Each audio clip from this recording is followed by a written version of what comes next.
Je m'appelle Elisa, j'ai 32 ans et je suis mariée à Matteo depuis 10 ans. Notre mariage est devenu une routine quotidienne, sans hauts ni bas importants. Matteo est comptable et je travaille comme coordinatrice des ventes. Nous avons 2 enfants, Sofia et Luca, qui remplissent nos journées, nous procurant des moments de joie, mais accentuant aussi la monotonie de notre existence conjugale. Le tournant de ma vie s'est produit lorsque j'ai été envoyée à Paris pour assister à une importante conférence, une occasion que je ne pouvais pas laisser passer. Matthew, dans son style habituel, considérait mon voyage comme l'un de ses nombreux engagements professionnels. Après un trajet tranquille en train jusqu'à Paris, une grève soudaine a paralysé la ville, me laissant bloquée sans possibilité de retour immédiat. Un collègue m'a conseillé d'utiliser un service de covoiturage, et c'est ainsi que j'ai croisé le destin de Léo.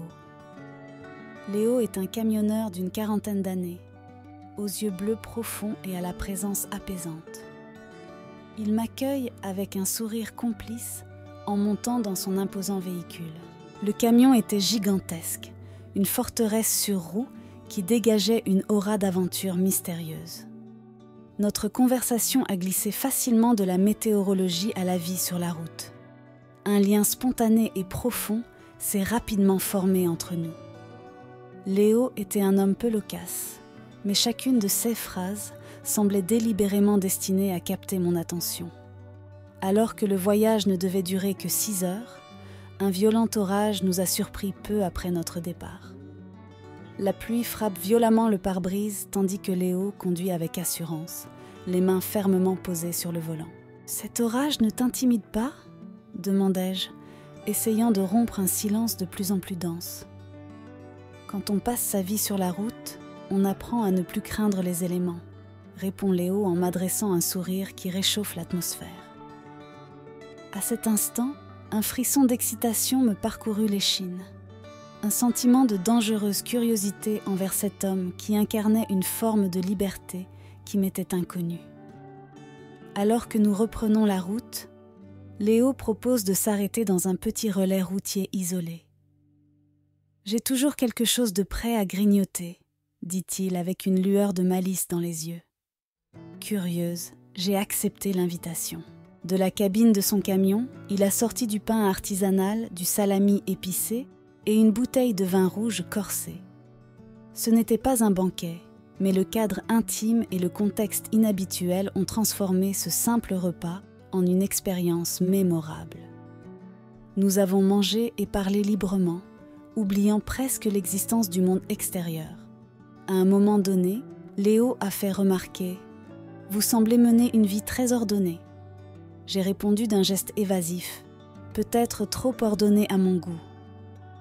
Après le dîner, alors que le grondement de la pluie se calmait, nous nous sommes retrouvés enveloppés dans des couvertures, assis dans la cabine du camion. La conversation s'est évanouie, laissant place à un silence chargé d'émotions inexprimées. Un silence que je n'avais pas connu depuis longtemps.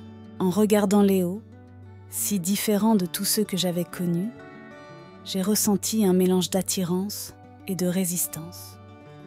Sa tranquillité, sa façon de vivre le présent sans penser au lendemain, me fascinait irrésistiblement.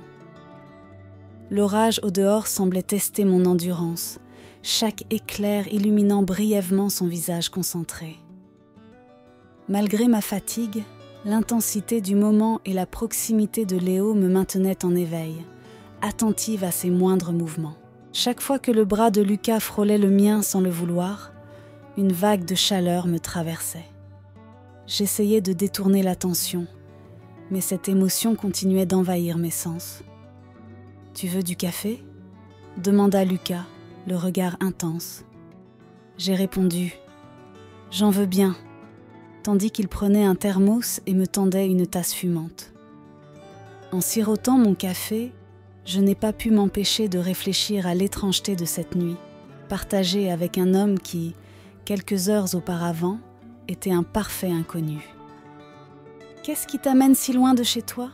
me demande Luca, la voix empreinte d'une curiosité sincère. J'ai hésité un instant avant de répondre.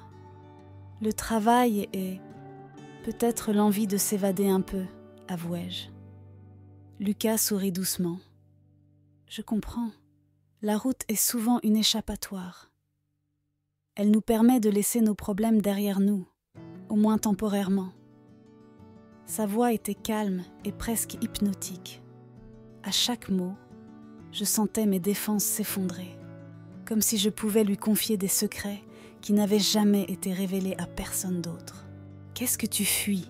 lui demandai-je à mon tour. Il haussa les épaules avec nonchalance. « Probablement de moi-même, mais ici, personne ne pose de questions. » Ce moment de vulnérabilité partagée était troublant. Il y avait quelque chose d'étrangement réconfortant dans le fait de ne pas être jugé, d'exister simplement l'un à côté de l'autre. Après des heures d'attente, la pluie s'est enfin calmée. Lucas a démarré le camion et au lieu de retourner sur l'autoroute, il a pris une route secondaire. « Pourquoi ces déviations ?» demandai-je, la curiosité mêlée d'une pointe d'appréhension dans la voix. « Je connais un raccourci, et puis c'est plus tranquille ici, loin des routes fréquentées, » me répondit-il. Le paysage environnant était enchanteur. Les champs scintillaient sous les dernières gouttes de pluie, éclairés par la douce lumière de l'aube imminente. Le silence qui s'était installé entre nous était maintenant chargé d'une tension palpable, d'un calme qu'aucun de nous n'osait interrompre alors que nous avancions sur le chemin isolé. Lucas ralentit pour s'arrêter au bord d'une clairière. « Petit problème de moteur », annonça-t-il avec un sourire malicieux. Je m'exclame en roulant des yeux, sachant très bien que ce n'est pas vrai. « Appelons cela une pause technique », dit-il en éteignant le moteur. Nous sommes restés plongés dans le silence de la nature, enveloppés dans une atmosphère surréaliste, presque magique. Sans que je m'y attende, je me suis tournée vers lui. Nos regards se sont croisés et tout ce qui nous entourait a semblé disparaître. Lucas n'a rien dit. Son regard intense m'a fait comprendre qu'il attendait ma décision. Il n'y avait pas de pression, seulement un silence plein de promesses non exprimées, comme si tout ce qui se passerait resterait seulement entre nous.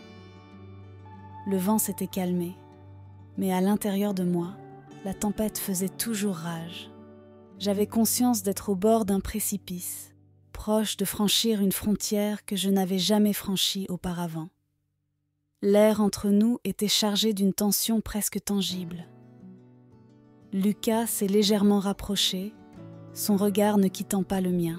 Comme si c'était le geste le plus naturel du monde, il a posé doucement sa main sur la mienne.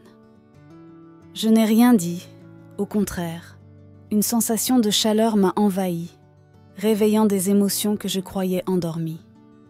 Sans réfléchir, je me suis penchée vers lui et nos lèvres se sont rencontrées dans un baiser hésitant, puis de plus en plus confiant. Le goût du vin et du café se mêlaient sur notre langue, ajoutant une intimité inattendue à ce moment volé. Ce premier baiser a été le catalyseur qui a fait tomber toutes les barrières restantes. Lucas m'a attirée à lui et je me suis complètement abandonnée. Toute pensée rationnelle s'est évanouie. Il m'a emmenée sur la couchette, et alors que le monde extérieur semblait de plus en plus lointain, chaque caresse et chaque chuchotement m'éloignaient un peu plus de la vie que j'avais laissée derrière moi.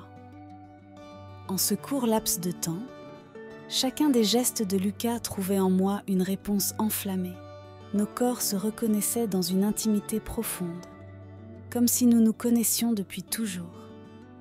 Le ronronnement du camion et la brise légère à l'extérieur étaient le fond de cette étreinte douce et folle. Un moment suspendu dans le temps, interdit et pourtant si bien vécu. Je me suis regardée dans le rétroviseur, essayant en vain de capter une image de ce que j'avais laissé derrière moi. Mais il n'y avait rien, aucun signe tangible, juste un cœur qui battait frénétiquement et un sentiment de culpabilité qui commençait lentement à envahir mon être. Lorsque j'ai franchi le seuil, Lorenzo m'a accueilli avec un sourire chaleureux et un tendre baiser sur le front. « Tu as l'air épuisé », m'a-t-il dit. À ce moment-là, j'ai senti mon cœur se serrer. réaliser que le véritable fardeau n'était pas le secret lui-même. Mais le fait de devoir maintenir la façade de l'épouse parfaite m'a profondément affectée. La routine quotidienne a repris son cours, mais quelque chose en moi avait irrévocablement changé. Chaque fois que Lorenzo me prenait dans ses bras, mes pensées s'envolaient vers cette nuit passée avec Gabriel et, jour après jour, ce souvenir devenait de plus en plus oppressant. Au début, Lorenzo ne sembla rien remarquer. Ou peut-être décida-t-il simplement d'ignorer les signaux. Cependant, peu à peu, une distance invisible commença à se creuser entre nous. Mes silences sont devenus plus longs, mes sourires plus forcés. Un soir, il m'a demandé « Tu es sûr que tout va bien ?»« Oui, oui, je suis juste fatiguée », répondis-je en tissant un nouveau mensonge, qu'il accepta sans plus de questions. Je savais que je ne pouvais pas continuer ainsi indéfiniment. J'avais deux choix, oublier Gabriel et reconstruire mon mariage avec Lorenzo, ou tout avouer et risquer de tout perdre. Mais à chaque fois que je pensais devoir parler, la terreur me paralysait. Que se passerait-il si Lorenzo découvrait la vérité? Et surtout, quel effet aurait cette vérité, si ce n'est de lui briser le cœur? Finalement, j'ai décidé que le passé resterait le passé. Je garderais ce secret enfoui au plus profond de mon cœur, comme un souvenir interdit à porter seul. Ce n'était pas une question de cacher la vérité, mais plutôt une forme de survie. Ce que j'avais vécu avec Gabriel ne serait jamais effacé, mais j'étais déterminée à continuer, coûte que coûte. Lorenzo méritait mieux que la douleur d'un aveu, alors je continuais à jouer mon rôle, en espérant qu'avec le temps, la culpabilité s'estomperait ou du moins deviendrait supportable. Le camion de Gabriel n'était plus qu'un lointain souvenir dans mon esprit, emportant avec lui cette partie de moi que je n'avais jamais connue avant cette nuit-là. Je me suis retrouvée à devoir redécouvrir comment aimer la vie devant moi, avec une promesse de fidélité sur les lèvres et un secret brûlant dans mon cœur. Si cette histoire vous a touché, n'oubliez pas de laisser un like et de vous abonner à la chaîne pour ne pas manquer les prochains épisodes.